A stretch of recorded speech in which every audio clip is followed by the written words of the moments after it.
Hello, good morning or good afternoon. Good afternoon, Perry. Can you hear me?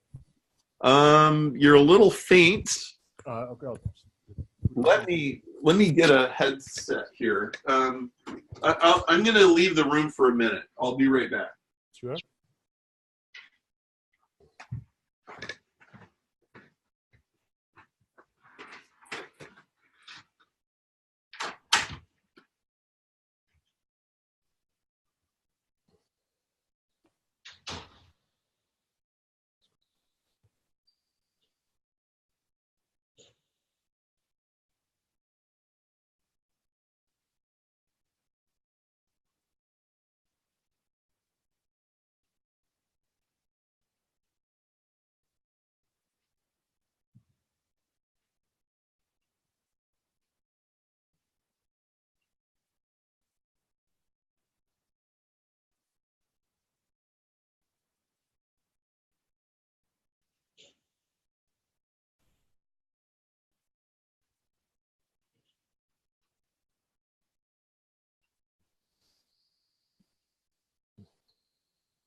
Okay, I'm back. Let me get my little Bluetooth thing here, and that's going to help me out. Hang on.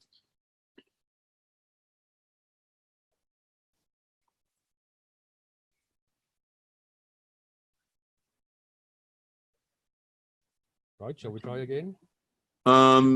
So yeah, I'm just adjusting my audio here. So can you hear me okay? Yes, clearly. And on that side? And you're a little quiet. Let me see if I can try to adjust it somewhere.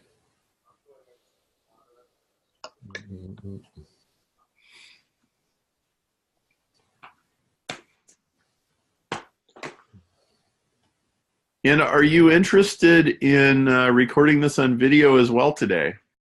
Whatever your preference is, Perry. Yeah. Yeah. Go ahead and turn on your video. There's a little video icon on the lower left corner, and there we go. So nice to meet you. Likewise. Thank you. Where are you located now? I live in Bristol, in England, at the moment. Wow. And you're by way of South Africa, right? Yes, that's right. And okay, so what I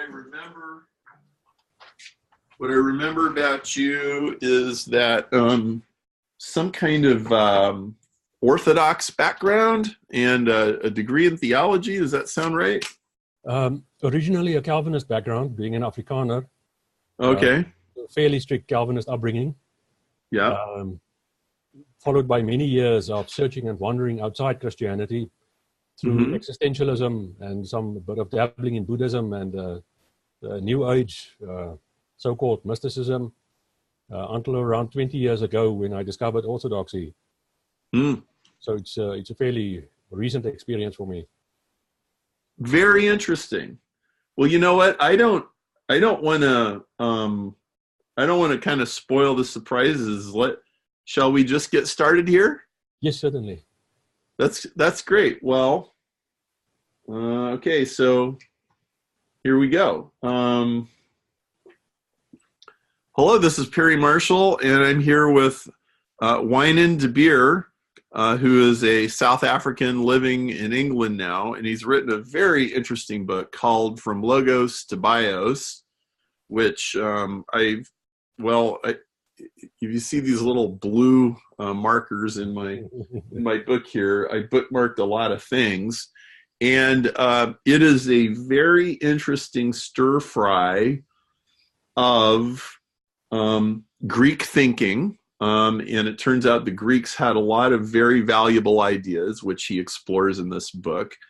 but combines it with some other streams of evolutionary thinking, convergence, orthogenesis, nomogenesis, and we'll get to all these words. They're not as exotic as they might sound, and with a healthy sprinkling of some thinking by a famous guy named D'Arcy Thompson, who had a very geometrical view of nature. And so I think we're going to have a wonderful conversation. So welcome. Thank you for talking to me today.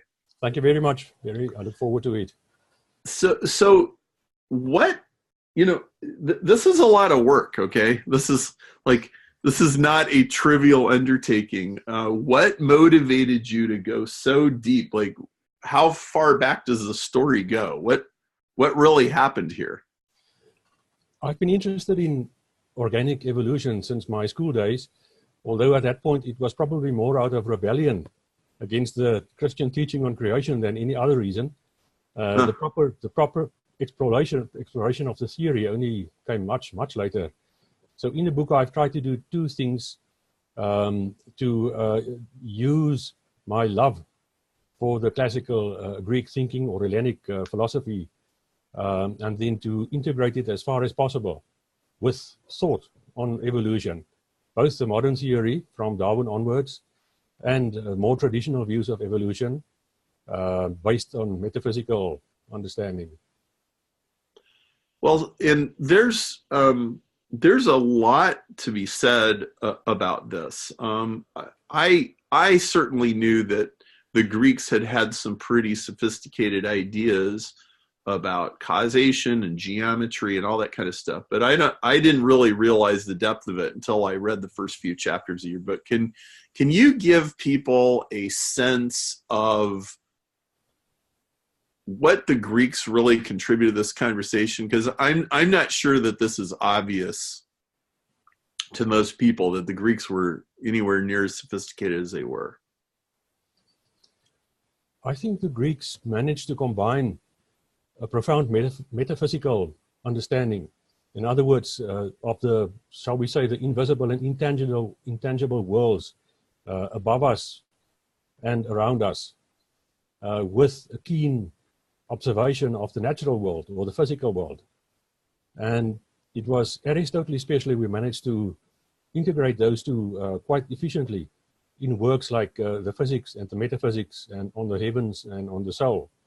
Although one has to keep in mind that he studied for 20 years with Plato, so we probably obtained much of his metaphysical understanding from Plato. And Plato, of course, despite his undeniable intellectual brilliance, in turn built on earlier insights, which he obtained from Pythagoras and Heraclitus and Parmenides especially.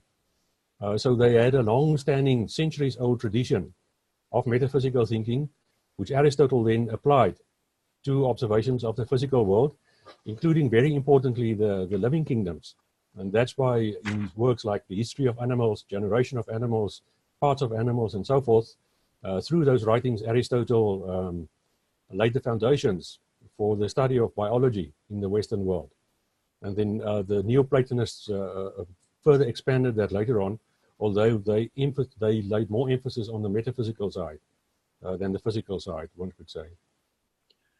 Well, so maybe we could start by just pointing out that so almost everybody, I'm sure, who's listening to this took high school geometry, and all the proofs about triangles and lines and circles and everything. And that's very rigorous logic. If you read Euclid, he was just exquisitely precise about his language, and he was trying to prove everything that he could. And a lot of people don't realize that even mathematics is metaphysical. Like if you say, the only real thing in the world is matter and energy and things that you can touch, you immediately start running into problems when you say things like, okay, well, so does the number 7 exist?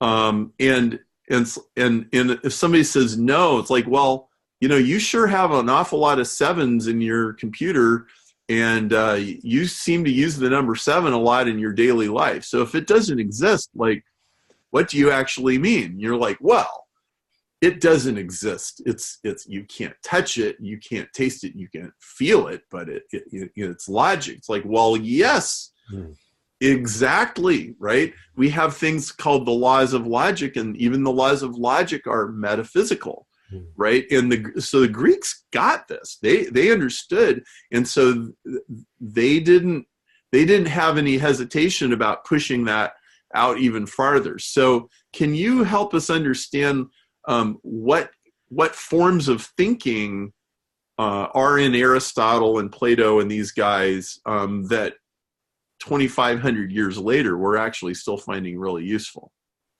I would say probably the first one who made a lasting contribution was Pythagoras, the father of mathematics in the Western world. Most of us would be familiar with his famous theorem concerning the size of the square on the hypotenuse of a right-angled triangle and so forth. But in reality, that only represents a tiny fraction of his contribution. He and his followers discovered that music, for example, musical intervals can be expressed in mathematical terms, such as the octave and the fifth and the third and so on. And they, for example, they also discovered that if you take 10 pebbles and you arrange it in a triangle on the ground, then from top to bottom you will have 1 pebble, 2 pebbles, 3 pebbles, and 4 pebbles.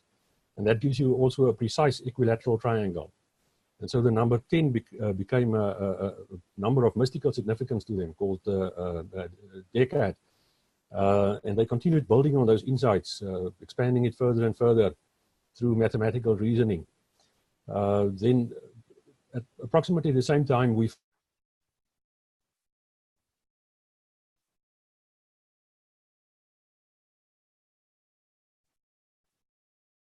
and he was the one who introduced the concept of the logos into Western thought, which has been, again, of lasting importance in both philosophy and theology. The logos being something which is common in all of physical reality, which indwells it, and it also regulates the conflict between opposites. For example, winter and summer, day and night, male and female, and so forth. And it is through the interaction between those opposites that reality becomes established. Parmenides was also quite important with his teaching on being as something eternal, unchanging, stable, permanent, and so on. On the other hand, Heraclitus emphasized the dynamic nature of reality, that everything that we can see and touch is in a state of flux. Nothing is permanent about it. The only constant is change, one could state it in that way. And what Plato then did was to combine all those insights by saying that what Heraclitus said about dynamic, changing reality does apply to this world that we live in, which Plato calls the sensible world, because we can approach it through our physical senses, touch, hearing, sight, and so forth. Whereas what Parmenides taught about the eternal, unchanging world of being applies to the higher intelligible world, which is for Plato the realm of the eternal forms. And everything in this sensible world in which we live obtains its existence through participation in that higher invisible world, the intelligible world. And in one of his dialogues, the Timaeus, Plato describes how the divine intellect, which he calls the demiurge, which means divine craftsman, fashioned this world, the physical world in which we live, by first implanting intelligence into soul, and then soul into matter, so that whatever we see is actually a compound of those things. So it is the materialists who say that we are living in a material world only are already talking nonsense from the outset, because this material world isn't really only material, it's already a combination of matter and soul, because unformed matter needs soul for its formation. So it is already a psychohelic, one could say, one goes back to the Greek terms, a combination, the so-called material world in which we live. Then, of course, a materialist is going to say soul. What are you talking about, soul? We haven't measured any souls. There aren't any souls. I think you seem to have a very specific meaning of that term and a justification for why you need to use that term. To the Greeks, soul was equivalent with life, because the Greek word psyche means precisely soul and life. In other words, nothing can live if it's not indwelt by soul. But there are different levels of soul, as Aristotle explained. For example, there's the vegetative level, which is found in plants. There's the sensitive level, which is found in animals also. And then there's the rational level, which is found in humans also, building in each case on the previous levels as well. But to some extent, soul is even found in inanimate objects, such as rocks or water or clouds and so forth. Not in the extent of making them living, but in the extent of providing them with being and also with intelligibility, because precisely on account of soul obtaining its own reality from a higher level, which is the divine intellect, as Plotinus later explained in the Enneads. So on the one hand, there's the argument of soul being connected with life, if one has to debate it with a materialist. On the other hand, there's the fact that metaphysical realities, including the ones that you have just referred to, such as mathematics and logic, and to which I would add certain kinds of music, are by definition accessible through the soul, of which our rational mind is the highest level. So, how close is the Greek idea of soul? How close is that to the idea of consciousness or self-awareness? It is intimately linked to it, but in the sense that it receives, soul as such receives its being from the divine intellect, which Pythagoras and other thinkers after him called the nous, N-O-U-S, from which comes, of course, words like noetic and the noosphere of Teilhard de Chardin and so forth. It is, soul is the link, therefore, between the material reality and the higher intellectual reality. Now, I want to connect this to biology a little later, but first I'd like to get what's the story of you actually becoming formally interested in evolution as a subject? Like, what motivated you? What was the question on your mind? What were you trying to get to the bottom of that would cause you to, not just, in rebellion against creationists or something like that, but like clearly you went deeper at some point. What happened? Approximately, I would say perhaps 10 to 12 years ago, after I completed my master's degree, which was on the philosophy of Eriugena, John Scotus Eriugena, the great Irish philosopher and theologian of the Middle Ages. I was searching for a field or a subject in which I could do doctoral research. At that time, the only kind of evolutionary thought that I was familiar with was Darwinism. So like most people, I equated Darwinism with evolution. I was unaware of any other alternatives to Darwinism because they have pretty much ensured that they enjoy monopoly over evolutionary thinking through the media and through the academic world, the academic establishment, I would say. And then when I discovered that there are in fact alternative approaches, such as evolution according to natural law or nomogenesis, based on the immensely important work of Lev Berg, a Russian scientist of the early 20th century, and also directed evolution or orthogenesis, based also on scientific work from the late 19th century onwards. I was excited. It was for me like almost revelatory to see that it is in fact possible to approach evolution in a non-materialist, non-mechanistic fashion, which in turn opens the door for a metaphysical understanding of evolution, which is of course precisely denied by the Darwinian tradition, since they only admit material and mechanical factors, nothing else. So why did you care about this so much? Was there a personal crisis in your life? Was there a nagging doubt? I mean, what drove you? Initially, when I started doing research, as I said, I was only familiar with Darwinism as an evolutionary theory, or neo-Darwinism in any of its permutations. So I sought to try and show that it is not incompatible with the Christian teaching on divine creation, if it's of course not understood in a literalist manner, as the literal creationists would do, for example. And the Greek philosophers would have provided the philosophical foundation for such a project, for such a research project. But the deeper I climbed into the Greeks, the more I realized that they are already providing me with a comprehensive frame of reference within which I could then explore evolutionary thought. And one of the keys that took me further then from that was discovering the traditional understanding of evolution, as explained by thinkers like Ananda Kumaraswamy, for example, according to which evolution is precisely what the name says, in Latin, evolvere, the unfolding. In other words, the unfolding of inherent possibilities. In other words, life form A can only evolve into life form B if the potential for B was already present in A.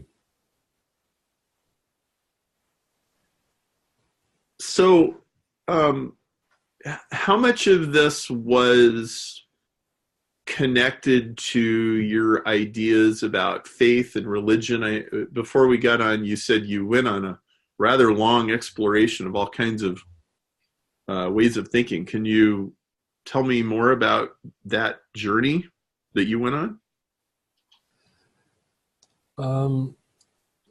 I was fairly young, in my early 20s, when I moved away from Protestant Christianity altogether, through reading the so-called existentialist philosophers, and especially Friedrich Nietzsche. And I discovered why Nietzsche called himself the philosopher with a hammer, because one tends to be affected by him one way or another if you start taking him seriously. Yes. And interestingly, I still enjoy reading him, although from a rather different perspective nowadays, of course. I do too. I do. Oh, that's yes. Because he forces one to think and to reconsider one's opinions, and to be as honest as possible with oneself, I think, because the concept of honesty was extremely important to him. So that took me away from Protestantism, which at the time I equated with Christianity. I was completely unfamiliar with either Catholicism or with Orthodoxy. So for many years I was a non-Christian, looked into a bit of neo-paganism, that kind of thing, and eventually through studies, ongoing studies at the University of South Africa, I went a little deeper into some of the Eastern religions, especially Hinduism and Buddhism, the latter more so. I tried to live according to the Noble Eightfold Path and so forth. But approximately 20 years ago, I realized that I had reached a spiritual cul-de-sac. After several years of dabbling with so-called New Age mysticism, trying to find the inner God, as they encourage people to do, I realized that I was still just as far away from God as I had been at the beginning of this whole process. And I then realized that it is impossible for us to save ourselves, as the New Age movement encourages people to do, that we need help from the outside, which is precisely where Christ comes in. So I returned to Christianity via quite a long detour, in which I must have caused my very religious father lots of heartache, for which I hope he can forgive me. And it's one of the reasons why I dedicated the book to my parents. Oh. And then through a confluence of circumstances, I discovered about Orthodoxy, which of course up to that point I'd been completely unfamiliar with, even of its very existence. And the more I climbed into its theology and its music, being a great music lover, the more it grasped me and convinced me that it is the path that I should follow. So that is really fascinating. About 15 years ago, I went to visit a friend in Washington, D.C. His name is Peter.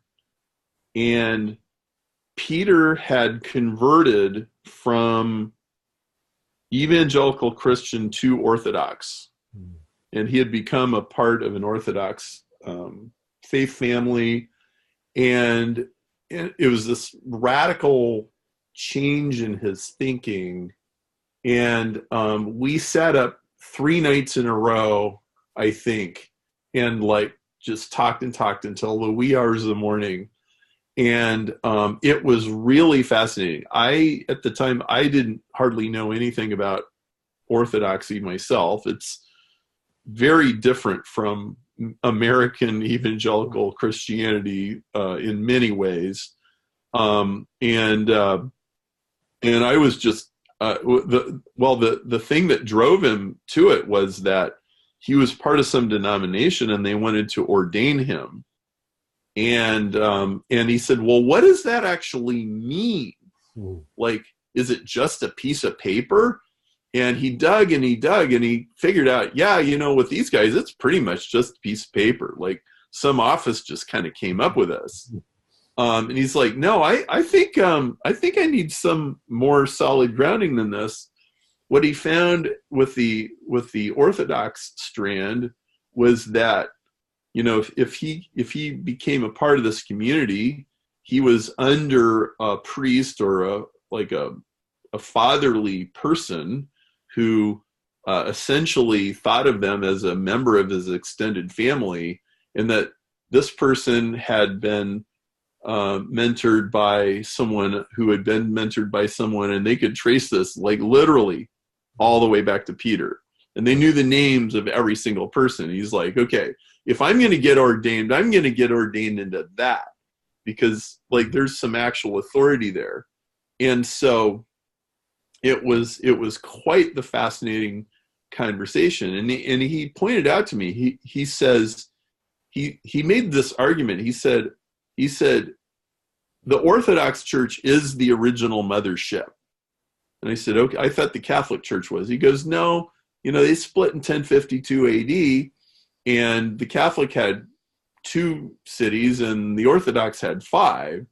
And he says, so, really the Orthodox is the original mothership. I'm like, wow, okay.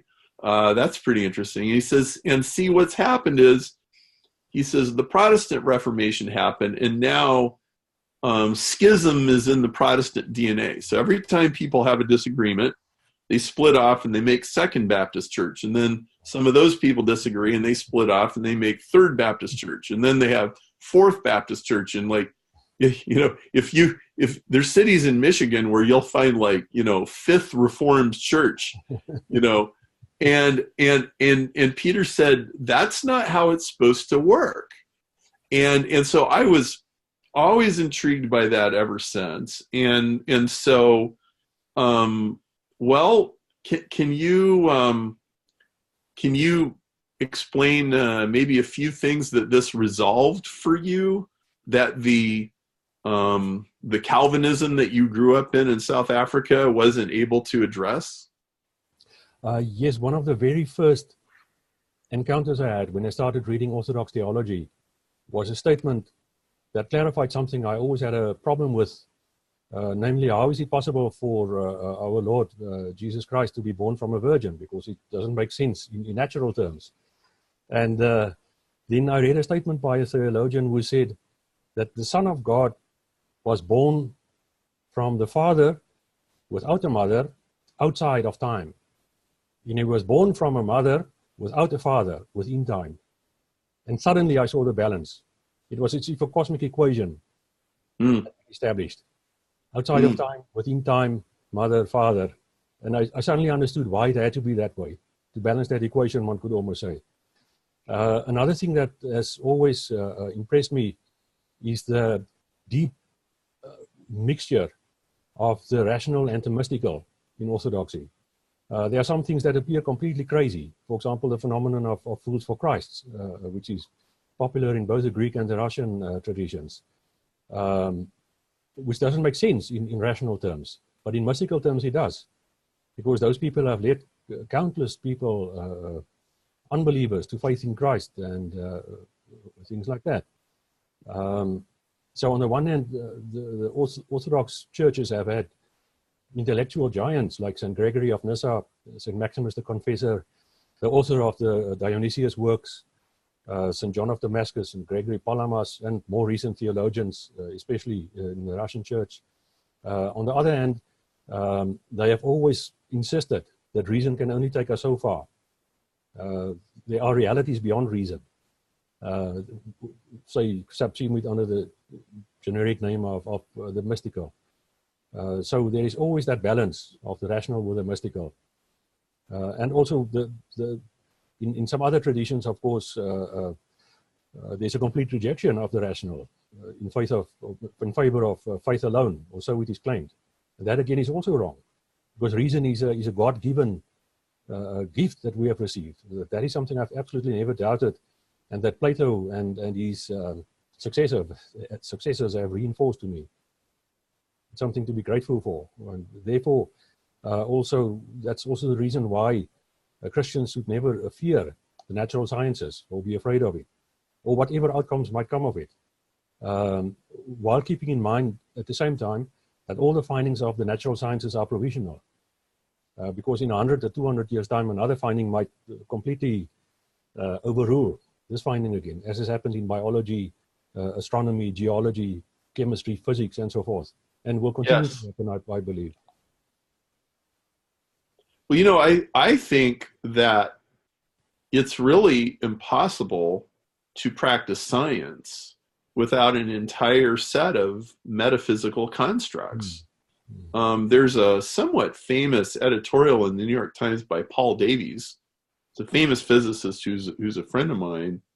And it basically said, hey, all of you science versus faith guys that are duking it out, hey, come on, take a chill pill. He said, look, science rests on all kinds of beliefs and things that you can't prove. Like, you can't prove that the sun's going to come up tomorrow. You can't prove that the laws of physics are the same everywhere all the time. That's merely a metaphysical assertion. It's been helpful. And let's not forget that these assumptions on which science rests were originally formulated by theologians in the Middle Ages. So, don't tell me about I got my science and you've got your faith. He goes, science rests as much as on faith as anything. It's just it's a faith that takes a different flavor or a different character than religious faith, but at least in some ways it's exactly the same. So we come to this question about evolution, and what you find is, well, if you have any respect for the Pythagorean theorem or Euclid's geometry or the mathematics of the Greeks, you also have to appreciate that it came from their apprehension of a metaphysical world. In other words, rules and concepts, geometric forms. The word Platonic refers to the idea that there is an ideal, whenever you see a wheel like a tire, that there's an ideal conception of a circle behind it, and that perfect circle is more perfect than the tire. This is what Greek metaphysics is all about. And what you discovered was that when you looked at non-materialistic interpretations of evolution by some of these various authors, that the authors had tremendous empirical support for their models, and B, it dovetailed very nicely with what the Greeks had been talking about 2,500 years ago. Do I have that right? Yes, absolutely. And one should also keep in mind that the Platonic tradition, including Pythagoras, slightly before Plato, of course, went to study with the Pythagoreans in southern Italy, where he undoubtedly obtained his firm geometric grounding of his cosmology, that it is thoroughly theistic. Thoroughly what? Theistic, belief in God, faith in God, love of God, respect of God. Now, naturally, one could say that the conception of God would be somewhat different from, say, the Christian conception, which is that of the Trinitarian God, which of course I accept. But I have also no problem in accepting that this was part of the preparation for the Christian understanding of God. And Plato, in all his dialogues, emphasized the importance of praying to God, of fearing God, of following the laws and the commandments of God. So that makes him pretty much a precursor, I would say, to the New Testament and to the foundation of the church, which is another one of their lastingly important contributions, I would say. Well, I think it's really hard to understand Christianity unless you understand that it is a collision of Jewish thought, Greek thought, and Roman law. And that the New Testament, so the New Testament is mostly written in Greek. Yes. And, St. John says, in the beginning was the Logos, right? Why don't you talk about this Greek idea of Logos? How is it, because we have that word now, and the Christians are all over it. What did that word mean in ancient Greece that might be a little bit different or the same? Like, can you flesh that out? It had several meanings in classical Greek. Most importantly, seemed to be the meaning of the spoken word, and also the reason behind the spoken word, so that the two can't really be separated. And one could reason that the reason comes first, and then the spoken word, in the case of rational speech, that is. So that connection is extremely important of the word with reason, and together with reason, another English term for it would be proportion. Reason and proportion, of course, going together. Again, very important in Western philosophy, and of course in everything else, in architecture. one can't remove reason and proportion from architecture or engineering, as I'm sure you would agree as a professional engineer. That's right. All of that goes back to Logos again. And then there's another mystical meaning for, it is also related to the Greek word legin, to speak. So one could say that the Logos is the creative word through which God speaks the universe, through which God creates the cosmos and sets it in order and brings harmony and transform chaos into cosmos, which is what creation entails, I believe. It's also interesting, a slightly divergent point, but I think showing how relevant this concept of the Logos is, that it is viewed as the equivalent of the Chinese concept of Tao, or Dao, as the Chinese call it, I think, going back to the philosophy of Lao Tzu and Zhuangzi and those guys of the pre-Christian era. And that's why in the Chinese translations of the Bible, the prologue of the Gospel of St. John commences with, in the beginning was the Tao, and the Tao was with God, and the Tao was God. So that shows that even far afield, there was similar conceptions as to what this concept of the Logos means. Okay, so you knew all this, and then you dive into evolution. What was going on in the world that made you feel like, oh, I've really got to get to the bottom of this evolution thing? I think I dove into both areas at the same time. The evolutionary diving and the philosophical diving occurred pretty much in tandem or in overlap. The one serving to reinforce the other one. And I was surprised myself eventually when I saw how relevant classical philosophy could be to modern scientific thinking. I was pleasantly surprised by that. Well, it turns out, didn't you say in your book that Aristotle was the first person to come up with a form of a tree of life, or something to that effect? He was the first person to do some kind of classification of. Yes, he grasped the concept of homology. In other words, parallel development of, say, limbs between mammals, birds, reptiles, fishes, and so forth. Okay. In other words, a kind of convergent evolution, one could say. So he could definitely be viewed as a forerunner of that. But I think he would, if he had to see something like the tree of life concept, you would certainly be impressed by it. Although I agree with what you wrote in Evolution 2.0, that in view of the adaptive mechanisms of horizontal gene transfer and so forth, it should rather be seen as a bush of life rather than a web of life, with a vast web of interconnections on all levels, instead of a singular inheritance being traced back to ancestors.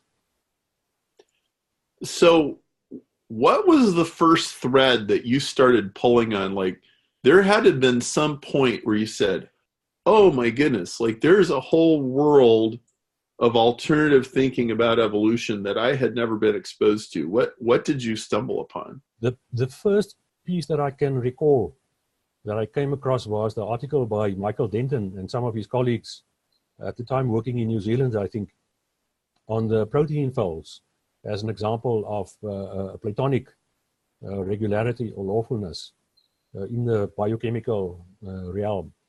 And then also the work of Michael Denton, and early on the work of Lev Berg. I think it was Denton in his book Nature's Destiny who made a reference to Lev Berg, and that encouraged me to obtain that work by Berg, which was an enormous inspiration to me to keep digging and relating it to others. Well, so in ancient mathematics, you have things like the Fibonacci sequence and Fibonacci spirals. If anybody's ever seen the little grid where it shows a nautilus shell or something like that, and then it, in a grid with expanding numbers going outward,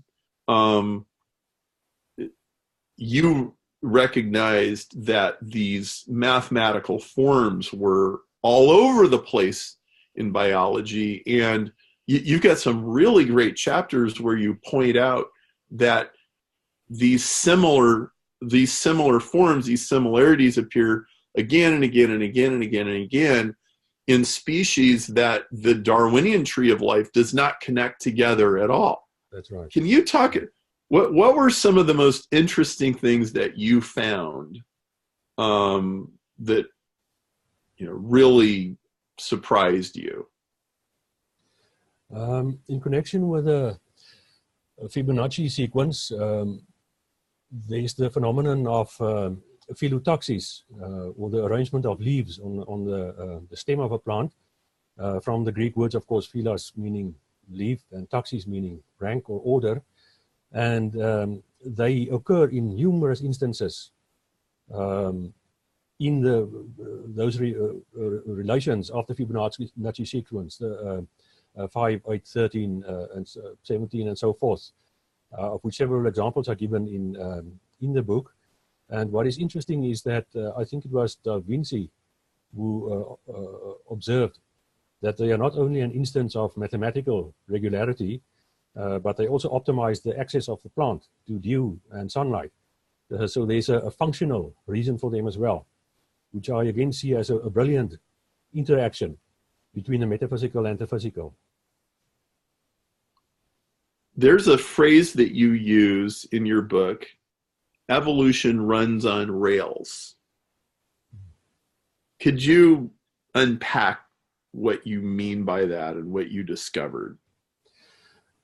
According to the Darwinian theory, based as it is on the concept of completely random variations arising, and then through a process of trial and error, as it were, natural selection then weeds out those which are detrimental and preserves those which are beneficial to the organism. That would mean that as time goes by, there should be a greater and greater variety of forms all around us, in all of the parts of the living kingdoms, plants and animals and microorganisms. So in time, more and more different phenotypes should become established. But we don't see that in either the world that we are living in or in the fossil record. Instead, we find that evolution seems to follow certain pathways, restricted numbers of pathways, for which the reasons, of course, are biochemical and physical, among others. So as Simon Conway Morris puts it, evolution keeps steering certain navigated routes. He uses the analogy of albatross birds in the Pacific Ocean, navigating across vast distances to small islands. And eventually they all reach the same island, regardless which point they come from. And evolution also seems to follow these set pathways, much more limited than one would expect from the concept of random variations. And that ties in intimately with the notion of constraints on variation. The fact that there are physical and biochemical constraints on variation, which only allows for certain pathways to occur, and not an infinite variety of pathways. So that is quite a powerful counter, I think, to the Darwinian argument of infinite variability. And as time goes on, just more and more forms appearing of all shapes and sizes, which we don't see. We find the opposite. We find convergence, forms converging in similar shapes, bodily shapes and functions and so forth in different parts of the world. And so what do you say? What do you say to the person who says, "Oh well, there's no preloaded formula going on here. That's just the only version that natural selection was able to select. So of course they're similar because there's only so many ways it can happen." What would you say to that person? No, the constraints are also on the cellular level, as Michael Denton and other scientists have shown, which I discuss in the section Limits on Transformation. So it is not purely a case of natural selection choosing, as it were, those pathways. As a matter of fact, selection cannot create new forms. That is, I think, pretty well established by any number of scientists by now. It can only act on what has been given, on material that has been provided to it, which again is the opposite of what the Darwinists claim, that given enough time, natural selection can produce virtually anything from anything. Well, it's become this very weird, ironically mystical thing in and of itself, where I always like to say natural selection is an outcome, not an explanation. When you say, well, natural selection, that's like saying they got to the World Series through the playoffs. Like, well, yes. Yes, there were playoffs in basketball and baseball and whatever, soccer, but that doesn't tell you anything about the strategy that the team used to win the game, right? It just tells you that they won it, right? So you haven't actually explained anything. There's a little passage in your book that jumped out at me, and you talked about a guy named Otto Schindewolf who identified 3 phases in the evolutionary process. The first involves rapid establishment of new forms. The slower second phase entails elaboration and diversification of the newly established forms. The third phase is characterized by gigantism and overspecialization, and not surprisingly, ends with extinction. Well, what I thought was interesting about that is true in business. You see any kind of human organization go through these same 3 phases, right? It's like a big company, they get extremely profitable and they start doing this one thing, but then all of a sudden it breaks. Like what happened with the taxi industry and Uber and the ride sharing companies, right? As far as I can tell, the taxi guys were extremely profitable running their little monopoly for a really long time, and then all of a sudden they couldn't change anymore, and they're in the ones that are still left are in real serious trouble now, right? And so you have these patterns repeating at literally every level of organization, right? From cells all the way to corporations that are made up of thousands and thousands of people. So you have these patterns happening over and over again, and they are top-down patterns of causation, not merely purely material patterns. And so then could you talk maybe a little bit more about convergence? I'm not sure everybody's going to be familiar with that term. Could you explain Simon Conway Morris and his the many examples of this that are out there? Yes, it's the convergence is the phenomenon that unrelated life forms often display remarkable similarities in structure and in behavior in different parts of the world. One of my favorite examples is actually a little predator that we have in Africa called the honey badger, known locally as the rattle, and incredibly tough and ferocious, like a mini bear. And it's in the northern hemisphere, one finds the wolverine, which I think you might be more familiar with than me, in the far northern forests, as far as I know, of Canada and Siberia and so forth. And then in Australia, we find the Tasmanian devil. Again, a small, ferocious predator. In all those cases, they are sturdily built with fairly short legs, with long claws, immensely powerful jaws, and a large teeth, canine teeth, which gives them an advantage over animals several times their size when it comes to capturing prey and also defending themselves. So there you have examples from 3 different continents. All 3 are, well, they are part of the family of carnivores. Well, at least 2 of them are, the other one being a marsupial, but none of them closely related, probably separated by many millions of years of development. Displaying. So just to clarify, so you're saying there aren't any evolutionary biologists that think that these 3 animals are related directly? No. Right? No, they belong to widely different families, at least. And in the case of the Tasmanian devil, even completely different order. So they have adapted, they have evolved or developed, which actually comes down to the same meaning, to fairly similar, in some way similar environments, which can be quite hostile. The wolverine has to cope, of course, with the extremes of the northern winter. The honey badger has to cope with the southern summers in the grassland and semi-deserts where they live.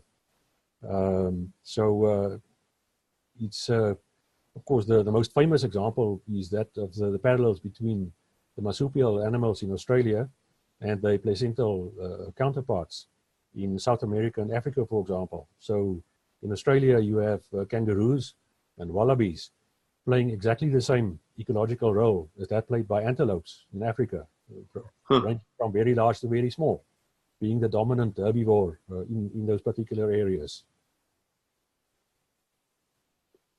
And so if you draw this out on a tree, you see, okay, so these very similar patterns emerge completely independently on this tree, on this tree, on this tree. Now, a creationist would say, well, yeah, so God made all of them, and he just used a common design. Now, why did you not end up accepting that kind of view? I think the living kingdoms are too complex in various levels of the word in their, not only physically, but in terms of behavior and instincts and so forth. For God to have actually intervened on every single occasion when a new life form had to be established, which is, of course, what literal creationism entails. It makes far more sense for me to accept that there are certain laws according to which life unfolds on Earth, which ultimately can be traced back to the Creator in any event, than to imagine that God would occupy himself with personally creating every single species of plant and animal that has ever existed. It just doesn't make any sense to me. Well, I approach that question looking at it from the point of view that life that can re-engineer itself is much, much more impressive than life that requires constant intervention. I mean, this in the entrepreneur and business world, we have this idea that the reason we respect Ray Kroc was he created a business system where he could make an instruction manual and a 16-year-old could go get a job and be dunking French fries this afternoon with little or no training. And the point is that Ray Kroc doesn't have to go to all of those McDonald's restaurants and train all these kids, right? That the thing runs itself.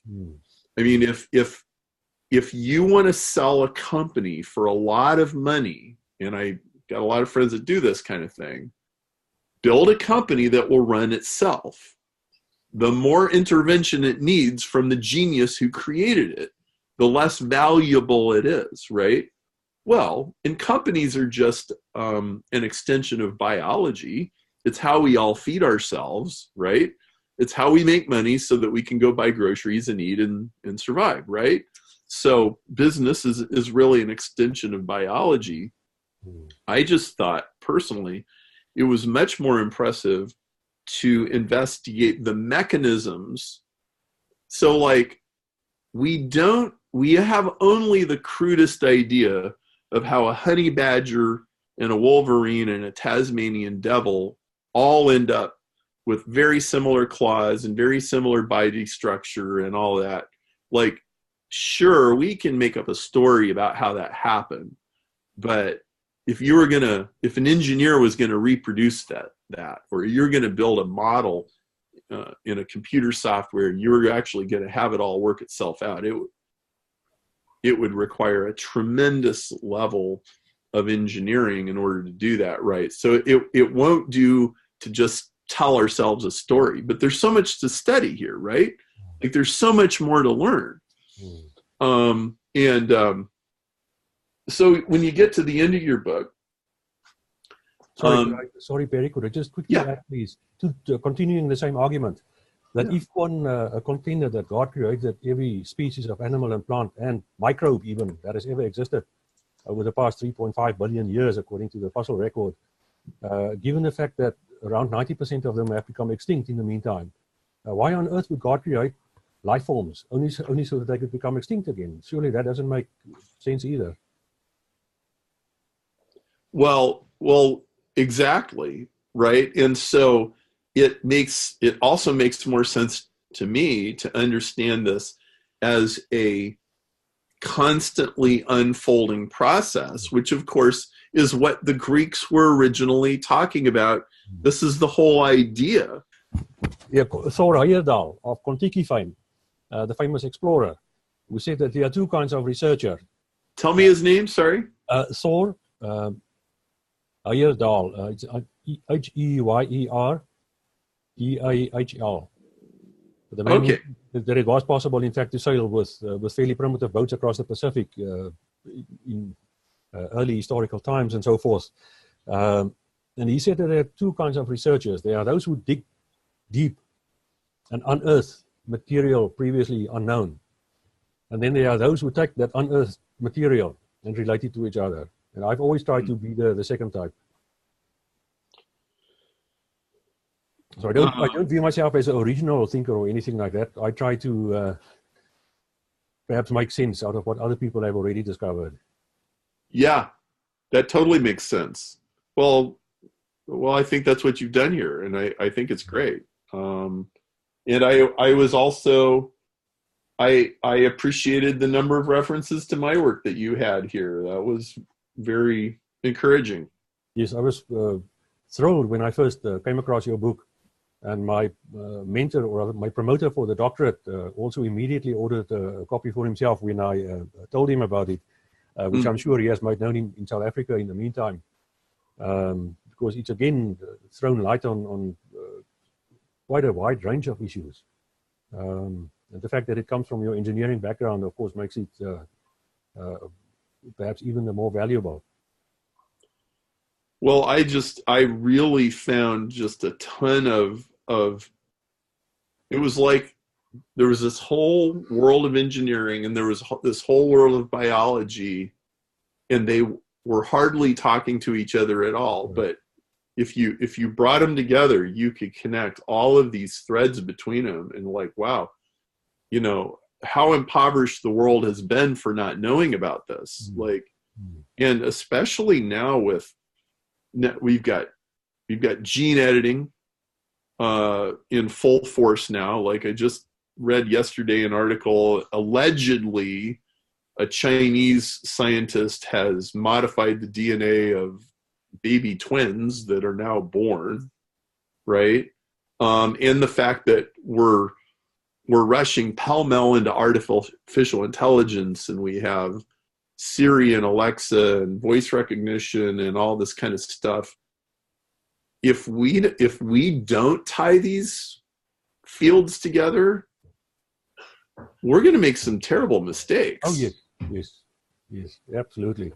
As the 20th century showed abundantly with certain historical events, when things are too narrowly understood or taken to extremes in itself, we've seen what can happen. And I'm afraid it's still happening. Because as we know, the one thing that humans don't learn from history is to learn from history. Thank you very much, Barry. And all the best with your ongoing project of Evolution 2.0, which I think is one of the most exciting scientific developments in a long time. I've got this friend. She grew up in Northern Ireland. She's about 35. And so she was coming into her teen years when they were trying to reach the peace agreements in Belfast. And her entire world was made up of what you can't talk about. Because the tensions were so great. And so everybody just walked on eggshells. And I think that is exactly where academia is with Darwinian evolution right now. There, for 4 generations of scientists have been prohibited from thinking certain things. And I would say just in the last 2 or 3 years, the handcuffs have started to come off. And everybody's trying to figure out, so what can I get away with saying now? Because the old school Darwinists won't defend their views anymore. I don't know. Have you picked up on this? Well, I'm sure that the usual suspects like Dawkins and Coyne and so on will continue to defend the old positions. But I'll be very happy if there's a paradigm shift coming, which I see Evolution 2.0, of course, as being a major contributor to. Well, you know, it's really already here. There's a video on my YouTube channel where I interviewed Dennis Noble, and I think you would really like his work. And he's